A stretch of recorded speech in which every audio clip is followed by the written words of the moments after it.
Hi, I'm Vivian the Knitter. And I'm Allison the Crocheter, and you're listening to Keep Calm and Carry Yarn. Thank you so much for joining us for episode 56 of Keep Calm and Carry Yarn, a knitting and crocheting podcast brought to you by me, Vivian, and my daughter, Allison. I'm coming at you from Virginia. And I'm recording from Scotland. Hello, everyone. Thanks for joining us. Hello. Hi, We're everybody. we've taken a unannounced mini break. I don't know. We're only releasing one We're episode in, late. in December. Yeah, we're late, so we're just saying that because it's holiday season and we got stuff to do. We're just doing one episode in December, just before Christmas. Yes. Happy So holidays, everybody. yes, happy holidays.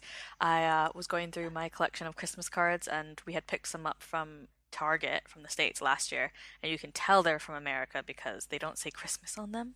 One of them says season's greetings, and one of them says happy holidays. Wait. You can tell they're from America? American, yeah, American. because they don't say Christmas specific, like they're just generic winter Ah, seasonal cards. I see. So you can't get generic cards in the UK? You probably can, but they're not so common. I think we picked those cards just because we like the designs the best, not because they happen to be holiday neutral. And I just think it's much more common back in America. But Sam and I were at Bonkers, which is a gift and card shop in Newtown, and they obviously have all the Christmas cards out at the moment. And there were so many that were family member specific. So, happy Merry Really? Christmas to my wife, to my husband, to my mom, to my dad, to my grandma, to my grandpa, to my aunt, uncle, nephew, niece. It was like crazy. Like who needs that? That's funny. Anyway, we have one special thank you, which I don't think we mentioned before. Um, Iman K on Ravelry. She said hello on the group Ravelry group page in the group thread words not coming. She said hello, In our and welcome thread on our in our Ravelry welcome. group. Yeah, that. Oh my goodness. I feel like usually you're the one that does that. Anyway, Yeah, I guess you're getting old too. Ho, ho, ho. uh, but she both crochets and knits. Hello, and she says she listens to us when she needs a little pick me up. Oh, that's nice. I'm Yeah, glad we're picking people up. yeah. uh, I picked the BuzzFeed quiz this time around. We and really it's are running out. yeah, okay. It is this historical slang test will guess your generation with 91% accuracy. And Oh, oh my God, can you just imagine? So this one was written by actual BuzzFeed staff. It's not like a one that anyone a submitted can. one. Yeah, Uh-huh. and just having to write that title, like I'm gonna write this quiz and it's gonna be da da da da with 97% accuracy. No, you can't do 97. It's probably more like 91. Yo, yeah, let's do 91%. Like, what's So, what did you get? right? So I didn't understand the concept of the quiz at first. At first, I Uh-huh. thought you had to identify the one that was from the decade, but it Uh, it, it wasn't. They were it all was just pick random ones from the decade. yeah that you appeal to. So I got boomer. It says, "Congrats, you're a boomer. You're probably 55 or older, which means you know how to use a rotary phone and put film into a camera. You grew up watching classic TV shows, and you're part of Beatlemania and Woodstock. You're incredibly proud of your generation, and we don't blame you. You've all accomplished a lot, and that is highly inaccurate." Yeah, you're part of the 8%. Yeah. Okay, so I got Gen Z. You're Generation Z. I didn't even read it. You're a teen who is likely idealistic, feeds on constant social media interaction, and has an online brand. You know all about vaping, AirPods, and getting that bread. Plus, you probably know who Jacob Sartorius is. Who is that? I don't know. I'm not Gen Z, am I? Uh, well, I'm supposed to be, but obviously, I'm closer to a boomer than a Gen Z. Yeah, So wait, I'm you Gen X? Gen X, yeah, Gen X I follow don't the know. baby boomers. This was not a thing when we were growing up. I don't remember ever being called Gen X Well, until I think that's the thing because later. you the actual name of the generation isn't really solidified until it's over essentially. Because like, so I'm looking at the major generations in the Western world, and it starts with Lost Generation, Greatest Generation, Silent Generation, Baby Boomers, Gen X, Millennials, Gen Z, and yeah, like I can't imagine like for the Lost Generation, it wasn't as they were being like that Yeah. that name was Uh-huh. defined afterwards.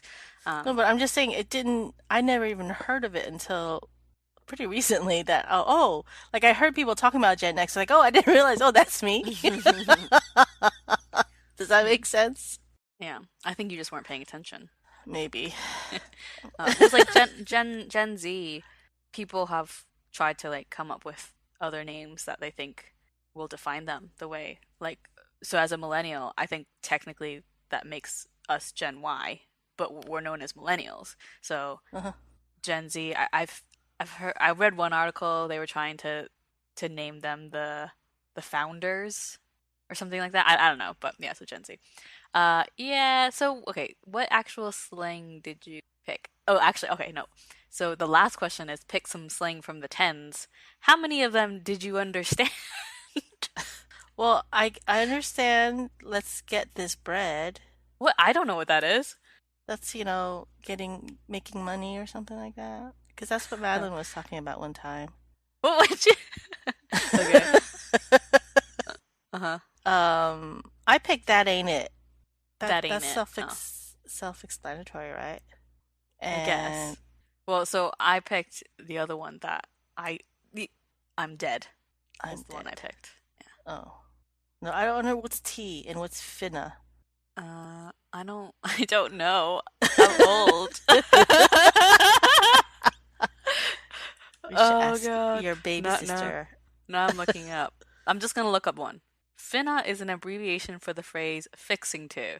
What? Essentially, quote unquote, Fixing to? fixing to.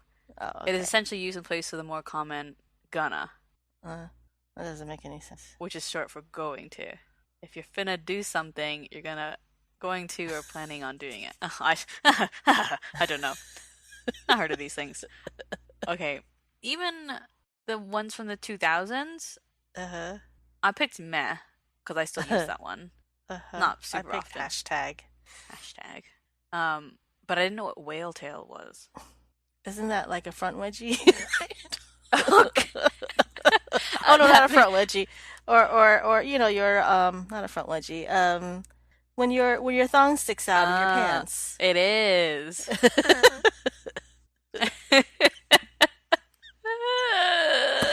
Something that I knew and you didn't. From the Okay, 90s. from the 90s, I picked word. Yeah, I picked sup. Sup. I almost picked talk to the hand. Um, And we don't have to go through all of them, but there are a lot, all the way up to back to the 50s. Okay, that was a silly one. yeah. Not the Although most silly one we've done. no, but I feel like the titles are more ridiculous than the actual quiz itself. But But they did not get us right at all. We're both in 8% or no, 9%. like this is what 9%? I would like to know what if there was any sorts of like thinking behind this, or if it was 100% arbitrary. I think uh, maybe it was arbitrary. 91% arbitrary. Um, anyway. There, you got Okay, it. so crafty content. Got any whips for me? I'm still working on my pop blanket. I think I've finished maybe one block since our last episode, but I am plugging away at my East Coast girl cardigan, and Mm-hmm. it is bigger than it was last time, but I am still working on the body. I think I had already, yes, I did, slit for the sleeves last time. Mm-hmm. So, but it's just stocking it all the way down to the bottom hem, so this is gonna take a while. Oh, okay. Because from what I can see, I can just pretty much see the yoke, so it's all lace. Because I was about to say, is it hard to put down and pick up again? But I guess if you're just on the body No, right now, now then it's all yeah, stocking it, super so easy. it's TV knitting, in the car knitting, so it's good for Mm-hmm. that right now. Will it? The lace obviously will block out like a bit more open, but as a garment generally, will it grow a lot or no? Not I much. don't think so. I mean, it's wool. It'll snap back if you block it really. Yeah, yeah. If you block it aggressively, it'll snap back because it's Mm-hmm. 100% wool. Okay, so What do you have for so whips? no new whips. No, I don't have any new whips. So I started something new. I've been planning on starting it for a while, but I was just too lazy to wind up the yarn, even though I don't even have to do it by hand. But I did, I, I did it while we had some friends visiting, and they were pretty mesmerized by the ball All the winder and the spinniness. Swift. Yeah. So, I am making the Distant Star Shawl by Kat Golden, which is in the Shawl Project Book 4 um, series, which is the crochet project Mm-hmm. It looks like, patterns. what shape is that? It's not a A triangle shell. kite. What? It looks like a kite. Oh, yeah, yeah, that's a good description. It's very That's how pretty. they describe it in the book. So the book itself is meant to be so each, at least with the later books, there's some sort of uh, the yarn used is a sort of connecting theme. So this one, the five different designs in it all were designed with gradient yarns in mind. Mm-hmm. Book number four or book three was mini packs of mini skeins, so also like gradients, but not as one yarn. So it's a pretty. It's the difficulty rating is just easy. It's Tunisian, lots of it done in the Goblin stitch, I read that Gobelin. as goblin. Yeah, it could also be goblin, but I'm gonna say goblin. But it's like I think it's an embroidery stitch, Uh, like that name. oh, I don't know. I've never heard of it. But if you Google goblin stitch, it's not Tunisian stitches that come up first. You have to specify crochet Huh. for the Tunisian stitch to come up. Uh-huh. So instead of doing it through the post, Uh-huh. inserting the hook through the post, you insert it right just into the space between the posts. So you get sort of like alternating posts, Okay. like if that makes any sense. I'm not very far. I'm only that far.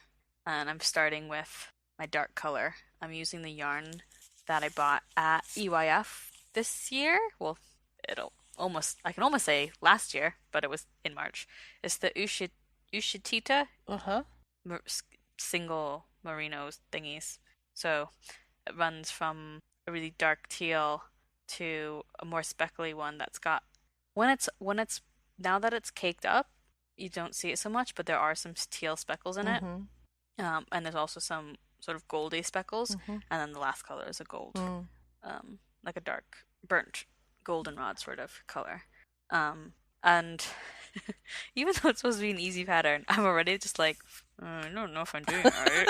There's literally only like the actual pattern Uh-huh. takes up of the text takes up one page, Yeah. and this is It's not even a A3, full-size so page.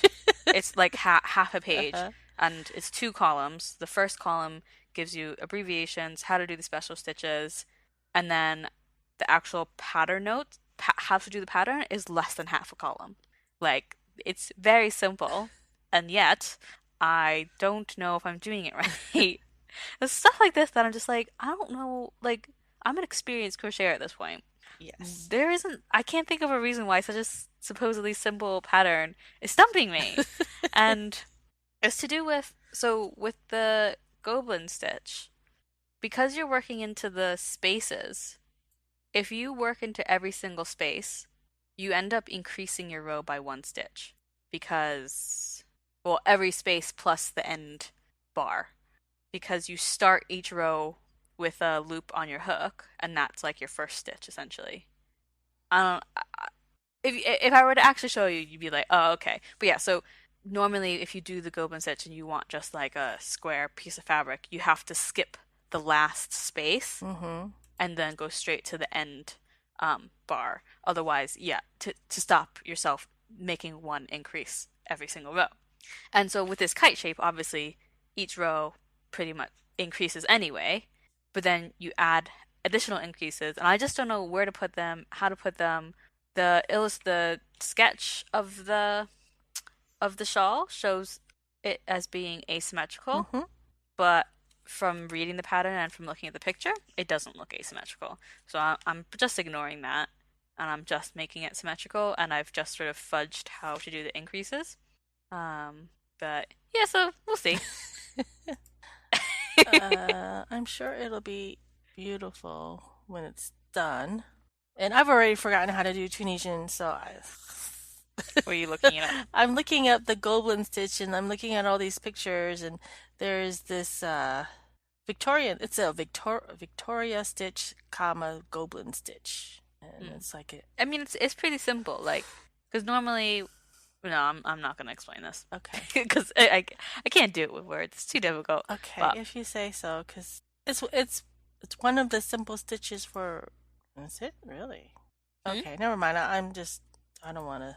What, Um, what were you gonna say? I just I have forgotten so much of it that I can't even wrap my head around what the heck you are saying. So I'll just Well, so you know how like you do your first pass uh-huh. where you gather all the loops onto the hook, Yes. and normally the way you do that is you insert the hook under that vertical bar and then pull up a loop. Under a vertical bar? Yeah, because it's like it almost creates a grid. Mm-hmm. It's like because you got vertical bars and then a horizontal Okay. like chains Uh-huh. almost. Is that ringing any bells? Maybe a tiny bell. Okay, no, there's no point in trying to go any further because I feel like that's pretty basic. I'm sorry. But I thought it was interesting that like I don't know if well no I was gonna say it's interesting that it's an easy pattern because it's easy Tunisian crochet, Mm-hmm. but because Tunisian crochet is like such a almost such a different thing that I don't always associate it with like being an easy crochet project Mm-hmm. because you can't just necessarily pick it up if you are just a beginner crocheter and you know how to do a single crochet and a double crochet and chain and slip stitch. Like you can't then just be like, oh, this one's easy. I'll know how to do it because you won't know how to do Tunisian crochet. But it's easy if you know how to do Tunisian crochet. Yeah, yeah, but I think like well, I don't know how does that not make any sense though? Like Yeah, as a beginner crocheter, you can't you do it. might not even like But you can't do maybe it a and beginner unless you beginning learned Tunisian crocheter, you can do it. could, yeah, but I think if you're a beginner just crocheter, you might not even know Tunisian crochet exists, aka me when I was a beginner crocheter. I see. Yeah. Well, Anyway. whatever trouble you're having, I'm sure you'll figure it out, and I'm sure it'll end up being gorgeous, like all your projects lately. Well, I mean, I think whatever system like the way I'm doing it, I've decided to do it. Like it'll work and it's fine. And I've emailed uh the Cat designers. Golden. Yeah, well, I emailed the crochet Mm. project. Like, so we shall see. Yeah.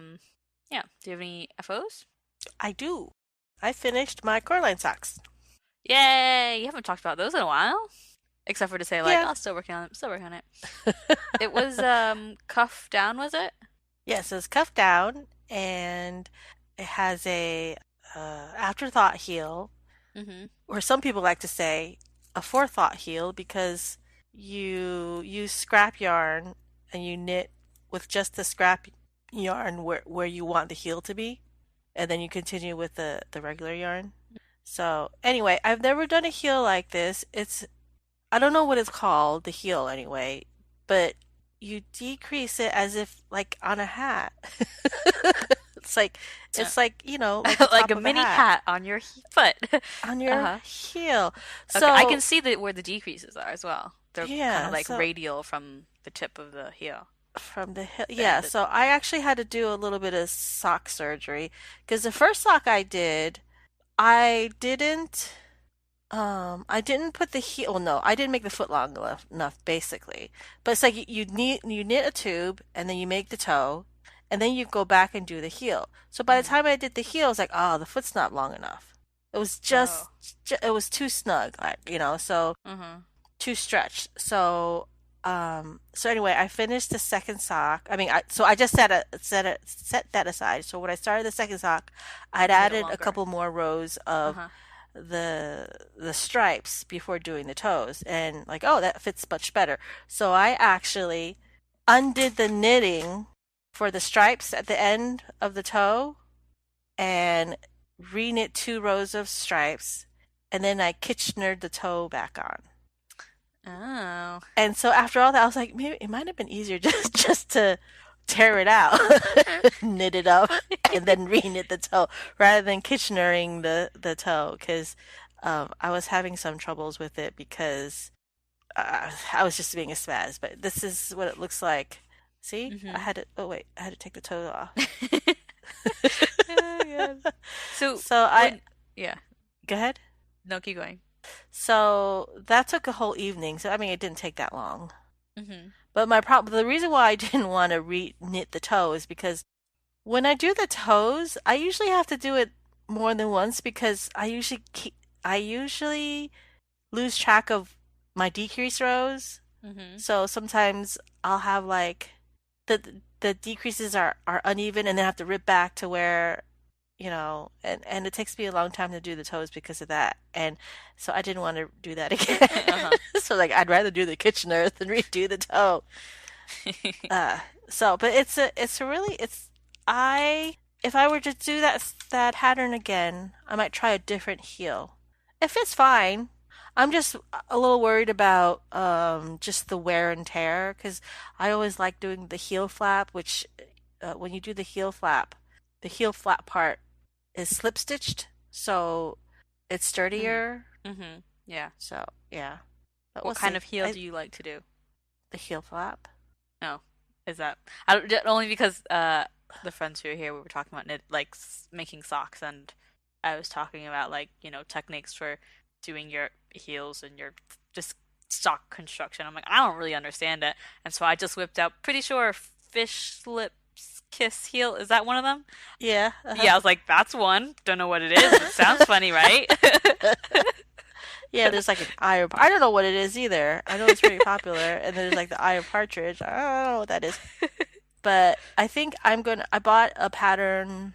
It was like a $1 pattern from Susan B. Anderson, and it's an afterthought heel. So I don't know. It's a different technique, so I'm gonna try that. Let's see Mhm. how that. But that one definitely is not a heel flap. You don't do That like both. colorwork socks very often, do you? No, I usually do vanilla socks where it's just stockinette, or it Yeah. might change colors for the heels and stuff. Mm-hmm. But that's because I have so much Other stuff to do. self-striping yarn I see. Yeah, yeah, yeah. and Well, per sock. So I'm thinking that if I do more color work socks, they will definitely not be per socks. no. Are they good for like gifts though? Because I feel like socks are like one of those things that like people, you can like gift funky socks for Christmas or whatever, but you can Yeah, make the funky socks, I could, but it funky takes me a and warm. while. I'd have to start like in January. Because how long did it take for me to make those socks? Let's see. On Ravelry, And did Paula make hers as well? The she coordinating. is she's still on her first sock. She's going through some family stuff right now, and I don't think she what's the word? Has the space in her head to Hmm. do this right now. Yeah. Um, project was created May 15th, and I Uh-huh. finished it December 12th. But So that took a you long weren't time. totally focused on it either, so No, I wasn't. is that your only So FO? that's my only FO, but that was a fun knit, and I mean, if I worked on it exclusively, I probably would have finished it a lot earlier. Yeah, But I mean, there's so because many like, other things to knit. yeah, but think about how fast you whip out like colorwork hats. Yeah, that's true. But And I if don't you know. did socks that like maybe only had colorwork on the leg, On the leg and yeah, just then that'd be stripes on fine. the bottom. I Yeah. was thinking about there's another pattern in that book that I want to do, but it has color work on the foot. And I'm thinking, what's the point in that? Mm. Maybe I'll Around the just house. yeah, that's true. So I've got two FOs. I kind of cheated because one I've already talked about. It's like Corbiton again. So just a Wait, quick thing. I was looking at our show notes. I'm like, wait a minute, wasn't that an FO from last time? Did she forget to take it off the notes? I'm No. confused. So I finished it and it's fine. There's nothing wrong with it. But then I was going through my bags and I found some more yarn. I thought I'd used every bit of it. So I obviously had just forgotten. And it was like not a massive amount, but it was like, it was a good amount. So I was like, ugh, the sleeves actually could be a little longer. So so I added to the sleeve. They're maybe like an inch and a half longer now. Uh-huh. Well, that's So good. yeah, So did so you have to like weigh the yarn and like separate it? This for this sleeve, this for that sleeve. what did I do? I don't even know what I did. No, I think I did weigh the yarn. And because it wasn't like a lot. I weighed it and then yeah. So I had two balls. Yeah. So that's what I did. That's so now it's a definite FO, but I just haven't I actually do think I need to just quickly block the ends because the finishing the cuffs like Uh-huh. want they it's a different stitch, so it bends slightly different than the So rest you of had the to sleeve. tear out a little bit I had to tear to out add like on. 3 rows. Yeah. Uh-huh. So, Yay! It's really finished now. yeah, it's super finished. And then the other thing I made, really random, is a little stocking. Oh, So it's got a big L on it because it's for somebody whose name starts with L. okay. I'm like, nobody I know, right? No. Anybody I know? So basically, I was at work last week, and one of my coworkers who sits behind me, she's in a different department, but she like rolled over to me and she was just like, "Allison." I was like, "What?" I don't know why she was whispering because I later found out she was whispering about somebody who wasn't even there that day. She's like, "So so she was telling me that Lindsay, who is in my department, she has a stocking for everybody in our department, and she fills it with chocolates and stuff and gives it to the recipient at Christmas. And so I think she has actually made the stockings for everybody. So everybody, Hmm. like she is in possession of everyone's stocking, and it has And then everyone's she like, takes it back. and then she takes it back. Yeah, she's been there for like I think almost like more than 15 years. Oh wow. So yes, she's been there for ages. So when my coworker told me this, I was like, oh, I didn't know about this. And so Hmm. she was saying, oh yeah, you'll probably have like she'll have to make you a stocking, but because she's pretty much like the mom of the department in that Hmm. she is the only one with kids and she's a woman, whereas the head of the department is a man, and the other most of the other guys in the department are also men, have never reciprocated. Like they've not gone out and made her a stocking.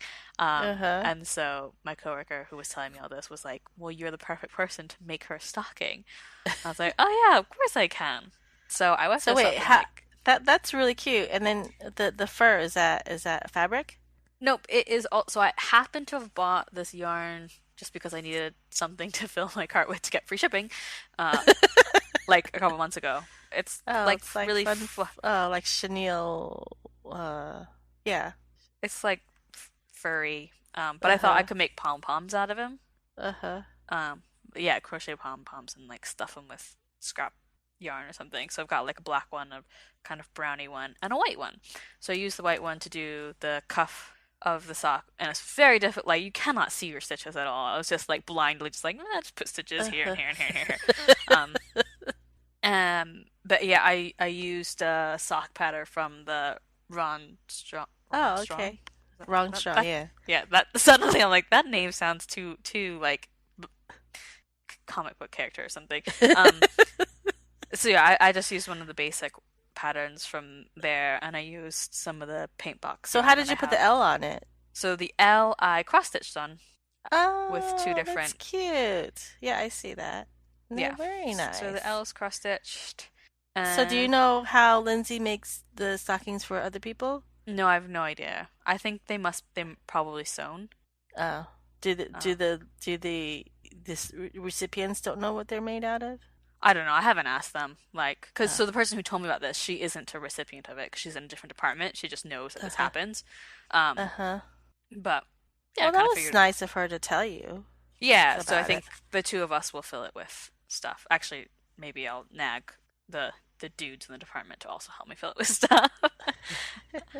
Yeah, so it was pretty low stress. Like I was Mm-hmm. not like super because it doesn't have to fit, and I obviously was just like kind of fudging it, like in terms of Uh-huh. where to do the decreases and where to do the heel and all that sort of thing. But it that was when we were talking about different like sock construction thingies because I think I've made this sock before. I think this is one of the sock like that I've crocheted for the sock that I've crocheted for Uh-huh. myself. And like even still reading the heel instructions, I was like, I'm not gonna understand this until I start doing it because I was trying to like read ahead to try to figure out like if I could do a different colored heel and Uh-huh. I couldn't understand it. And then once I was making it, I was like, oh yeah, right, yeah, okay, okay, okay. I get it. But just reading it, I just couldn't remember. So it's just a completely blue stocking, but it was pointed out to me that it's the flag colors of the Scottish flag. So Ah, is that why you did that? no, they're not like it. I wouldn't say it's the nicest colors, but it's just the yarn that I happen to have. It's a bit basic. I was gonna say garish, but that's not that. It's just basic. Well, that was awfully nice of you. So, you got anything else going on? We need to talk about the cowl. Oh yeah, that's right. The So we Archive mentioned KCAL, KCAL, the Cal. archive cal. I don't know. KCAL. Yeah. Um, we mentioned it last episode, but the next cal that we're gonna do, and it's been like a year since we've done a cal, so this is exciting, I guess. Is going to be the archive cal. Haven't thought of any better names, so that's the one we're using, I guess. I think it's a good name. Yeah, and it describes what it is we are trying to achieve. And the Yes, idea and I is, can't, and I don't know of anybody else that does anything like this. I mean, there's ooh, plenty of like, yeah, stash busting or uh-huh, stash diving type yeah. cows. But so Well, explain, daughter. so yeah, the idea is that you can go through the your library of patterns, your pattern library, and see which ones have been just chilling in your library for like years and you just haven't made it yet. And I think we said, nope. What did we say? 2 years? 5 years? Um, 3 years, wasn't it? Sure, I'm gonna write that down before we forget. We'll just say 3 years. So, like, just as a guideline. So, say if the pattern has been in your library for more than 3 years and you haven't made it, then those are good options. If you don't have anything in your library that old, then whatever is on the older side of things. Like, say if you haven't been crafting for 3 years, which is almost me, isn't it? Because I didn't really start crocheting until 2016. Um, Yeah, that's true. yeah. Uh, I suppose the other No, you option was started. You started. You get 2015. You were doing it the year before. 2016 is the year you got married, correct? yeah, yeah. And you're. Anyway, but so that I mean that's roundabout me anyway. The other thing I was going to say, so because we're not going to be like super strict about it, so that's just sort of a guideline. I was thinking maybe of using something that I isn't that old, but which is also an old pattern. So we went to what was the yarn store that was Oh, closing down? Hub Mills. Hub Yeah, Mills. and they had all these old, like more than 5 year old sort of magazines that they were just giving away for free. So I took a bunch of them. So the patterns themselves are definitely older than 3 years, but I haven't had them in my library for more than 3 years. But like that, I would say is acceptable because Yeah, because we can't. We don't know how long you've had it in your yeah, but library. it's like a combination of like old archivy factors. Um, Uh-huh. so yeah, I think the theme is that the pattern itself be older in some way, and we'd encourage you also to use yarn that maybe has been around for a while, but that isn't necessary, or you don't get extra points because we're not doing points. Like, You get a pat on the back. yeah, you get a A big gold virtual star. pat on the back. Yeah. So yeah, we'll start creating the Ravelry threads for it soon because we're planning on starting the cal around on March, not March, January 24th and going until March 27th. So Wait, three that's like only 2 months. I thought we said 3 months. oh yeah, I lied. Until April 24th. Okay, that sounds good. Okay. So January 24th to April 24th. So that gives you 3 months. So if you want to pick a bit of a larger project, it gives you plenty of time to do that. Well, I say plenty, not really, but it gives you a bit more time. Uh, Well, it'll give you plenty of time to dig through your library for something mhm. between now and that's over a month. And Yeah. that's. 23 days after the holidays. So it'll be good. Yeah, so I hope you will join us. I'm sure we'll come up with a hashtag at some point. Do you have any idea what you might want to make yet? Because I do. I do. I found a cowl. It's in one of my old magazines. Well, it's not that Mm-hmm. old. And let's see, what's it called? It is called. It's a color work cowl, and it's Oh, called good, I guess. Yeah. Endless Rose Cowl, Uh-huh. and it's been in my queue for a long time. I don't know. It does it It's tell been you in your when you queue queue? for a long time. Yeah, in my queue for a long time. Uh-huh. This was published in this Interweave Knits Spring 2015. Okay. So it's been, in there for quite a bit. It is a sport weight cowl. I think it's done in the round and Mm-hmm. then Kitchener together. So I still have to look for yarn. I don't know which yarn I'm going to use yet. But the pattern color is like a teal and white. I don't think I'm gonna use white. You don't think I'm going to use white? Yeah, I think if you use white, you won't use it as the background. Why? I don't know, because it just doesn't seem like your colors. For a white background? Yeah. Oh, I've done stuff with white backgrounds. Have I? Yeah, but seeing the cowl itself, I feel like you're gonna pick something different. Maybe I think I might have some what's it called? Ombre yarn? Not ombre. Gradient? Gradient yarn, thank you. Maybe I can do the flowers in a gradient. Ooh. Yeah, you can. That's like ombre yarn. I see some people have done like different bands of color, like, So I have to decide on what to do. Maybe I'll do like just gray and white, and that way it'll match everything. Because I have a lot of things that are colored, and then I was like, Mm-hmm. well, it's gonna clash with what I have on. Yeah, but you have a lot of things that are of a certain color family. I do. So blue and white would work. Uh-huh. I don't know. We'll see. But Blue background, white detail? I don't know. I haven't decided yet. It all depends on what I have in my stash because I would like to use stash yarn because you know what? I have a lot. I have a giant stash of yarn. Well, one of the things that I'm thinking of making is the chain reaction Afghan. It's a blanket, but Another blanket. I was only gonna do half of it. So instead of doing 20 blocks, I would do 10 blocks. It's kind of like a sampler. And I think it's probably indicative of the sort of things I was favoriting back when I was a beginner crocheter. Oh, it's like all it's different squares, Different different squares, kinds yeah, of with squares. different techniques and different Oh. whatever. But I thought of that because somebody, actually it was Lorna Hamilton Brown, had Mm-hmm. sent a link for uh, the McDonald ward at Conquest Hospital um, are using colorful bed runners to help disoriented patients in the hospital. So it helps What them ex recognize their bed space.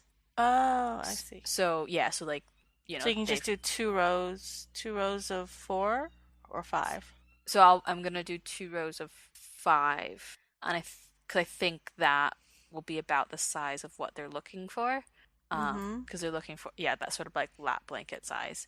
Um, Oh. but so I don't know if that goes like over the rail of the bed, sort of thing, like Mm-hmm. the length, So more you along the probably length want of to the bed. do something that you can throw in the washer then. Yeah, I'm just gonna get like some acrylic yarn from online or something.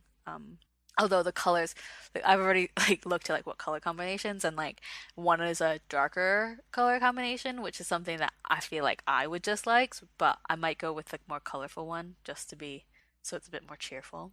Mm. Yep. Uh, I do. It's worsted weight, right? yeah. I have some worsted weight stuff that I could pass over to you. Because if you're doing like all sorts of colors, you don't need a lot of each color. Is Okay? it acrylic? Probably. Okay, we can talk Did about you it later. know? Did you not want to do acrylic? No, yeah, no, I do want to use acrylic. Um, I'll look. okay. Anyway, but yeah, so that's one of the things I'm thinking of making. But I'm thinking of making just stuff to donate for this cow Mm-hmm. instead of stuff for Oh, myself.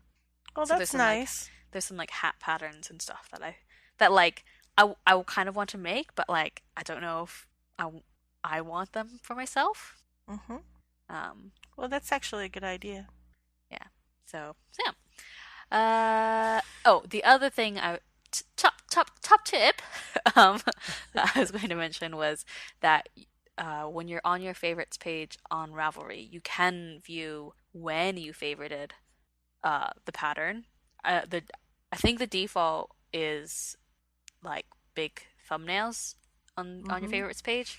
Mm-hmm. So there's the sort of on the top there's the search bar, and then next to it it says there's a button that says tags, and then there's a advanced search, and then there's three icons, which lets you change the view of the list of favorites. So the Mm-hmm. first one is obviously like the photo grid. The second one is large thumbnails, and the last one is small thumbnails. So either the large thumbnails or the small thumbnails, it will tell you when you save the pattern.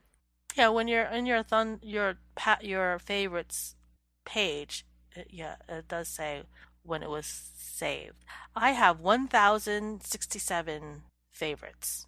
Where does yours say when it was saved? Just I just hit my favorites from my I don't know, my tab, the left tab, left menu thingy where it says projects, handspun, Yeah, stash, queue. I hit my favorites favorites. and then yeah, it shows up. Does it not show up in yours? Well, that's because you're on small thumbnails Oh, well, oh, I see. So or on, thumbnails. So I don't know if the default view is or if it's just what I've chosen is the photo grid. I see. But I assume it's probably the default because it's the first one on that selection. Mm-hmm. Okay, now I just made it on big thing, not big thumbnails. Now how do I get it back to You just select one of the other ones. one of the other ones? It's Okay, I'll next. figure this out. Oh, there we Okay. go. Boy. I thought you were Gen Z. You should be good at computers. Hey, I've been giving out plenty of Ravelry tips from my, was it the road trip planner to Yeah. Uh-huh. other things. Uh-huh. Yep. So I have something for a few of our favorite things that I wanted to mention last time and I completely forgot. Uh-huh. It is a Instagram account and it is Andrea Animates. She is a stop motion animator, director, and fiber artist. See.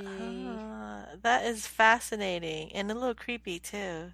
So yeah, so she I guess is it probably like needle felted, the stuff that she does? What based in the PNW? What's PNW. Don't know. I think she's in the UK though. Based in the Pacific Northwest. oh ooh, ooh. But yeah, so she needle or she felts, I don't know, something. Um, Yeah, she needle felts though. yeah, and so there's 3D stuff and there's 2D stuff that like looks like painting. So like there's one that's like a landscape of trees and a stream and stuff, but then like next to it is a little like fiber paintbrushes and a palette, and if you play the animation, like it looks like she's painting with the wool, and it's really That's so cool. cool. And then with the That is 3D very stuff, they're moving, they're animated. Um, but yeah, okay. it's really really cool. So I suggest you follow that if you're not following it already. Okay, I'm gonna do that right now. I have a favorite thing. Uh-huh. You know what it is. Yeah. So, we went a little nutso over Black Friday. Black Friday. Yeah. Well, not super nutso, but we did buy a few things. And one Uh-huh. of the things, well, actually, my purchase was bought over Cyber Monday, Mm-hmm. maybe. I don't know, whatever. But I bought a Furbo. And for those of Uh-huh. you who don't know, a Furbo is a a pet camera that shoots treats. It's made for dogs, but we've been using it for our cats, or more specifically for our cat Sushi, because she's the only one. She's a snack monster. She is a snack monster. Willet is interested in it when the thing goes off, but he's not fast enough. Sushi just snatches them. And it was so Mm. funny. And it's a little creepy too, because right now you have access to the camera. Madeline has access to the camera. I think Danny might have access to the camera. So randomly during the day, I'll hear the thing go off and shoot Treats. treats. And as soon as Sushi hears that noise it makes, she just bolts out of the room or runs to the furbo and waits for the snack. Sometimes I can see her pawing at it. It's like, why aren't you going on? Why aren't you Really? going on? That's funny. Yes, or sometimes I'll hear like a random person saying, "Hi, Sushi! Hi, Sushi!" Like, oh, it's Madeline. I was like, "Hi, Madeline." So it's kind of funny. But we have the camera pointed. It's on the floor, so like You can you only don't really see anything. I mean, if I were to be dancing around naked, you might be able to see my naked feet. Well, no, if you were far enough away, because yesterday I I was FaceTiming you and you were in your bedroom. My dad was on the couch downstairs, and I could see him through the Furbo camera because You're sitting the on the couch couch. is far enough away from the camera that I could see him sat there, and you can also hear what's going on. But it's not a great quality microphone, so I could hear like maybe a TV was on, like I could hear a Uh-huh. woman's voice. I couldn't hear what the voice was saying. And so I decided while I was talking to you to try and talk to my dad through the Furbo camera. So it's a bit more like a walkie-talkie, I guess. Like Yeah. when you want to speak, it turns off the volume so you can't hear what's going on because it doesn't want to create a feedback loop in case it Yeah. creates feedback and hmm then scares the pet. So I would like turn the microphone and be like, "Hello," and turn it off. And apparently you heard Daddy say something. I couldn't hear him, and I was like, "Hello," and then I finally said, "Do you know who's talking to you?" And then that's when I finally heard him go. I could hear exactly what you were saying. You said, "Oh, is it Allison?" And I was like, "I love you." I secretly had gotten the password. I asked Madeline for it because I wanted to catch it while you guys are definitely in the living room, and then have Sam say something in his deep man voice and like freak you out. But I never did. Now we know you guys have access to it. Yeah, So, I yeah. mean, it can be a little freaky. Well, I do enjoy like just watching the camera and then like, cause yeah, as soon as you start talking, Sushi will come, whether or not you have dispense the treats or not, because she knows. She So knows I that don't I don't when always dispense voices the treats. I just want to see her as like Sushi. so she knows that when there's noises coming out of that machine, chances are I'm gonna get a snack. And then at the end of the day, you can see how many times I thought it was gonna shoot one treat. It shoots like four. it's random. Sometimes it only shoots one, and Uh, then the most is shot is five. at one point she was sat right next to it, and I was like, if I shot it right now, it would just hit her. Like, boom. It doesn't shoot it. It's not like a high powered Yeah. rifle or anything. But still, it goes far enough that you can see it like in the camera, right? Yeah. Anyway. Yeah, it's like our favorite toy right now, torturing the cats with the Uh, Furbo camera. I do have a little short shop talk shop talk announcement. announcement. Yes. hmm I will not be home for Christmas, so my shop will be closed On between the vacation 19th mode. and the 29th. Yeah, it'll be on vacation mode. So that's it. Yep, Oh, and my shop because being Pearl and Plum. uh, Because I'll be with you. yeah, you're gonna be here in less than a week. That's crazy. Yay. I got this episode up. Yes, everybody's Anyway, so excited. yeah. Okay, Yep. well, I'll do the spiel. Yes. Do the spiel away. You can find the show notes for this episode and every other episode on our website, which is kcacypodcast.wordpress.com. You should follow us on Instagram. Our Instagram handle is kcacypodcast. My personal Instagram is Allison here, and my mom's is upstate_viv. Yep. Uh, Yes. you can subscribe to the podcast on iTunes, on YouTube, or wherever else you stream audio podcasts. You can follow the group, join the group, the Ravelry group. Just search for Keep Calm and Carry On podcast in the groups tab. And you can also support the podcast by buying us a coffee at coffee.com/KCACY podcast. And thank you for listening. And remember to keep calm and carry on.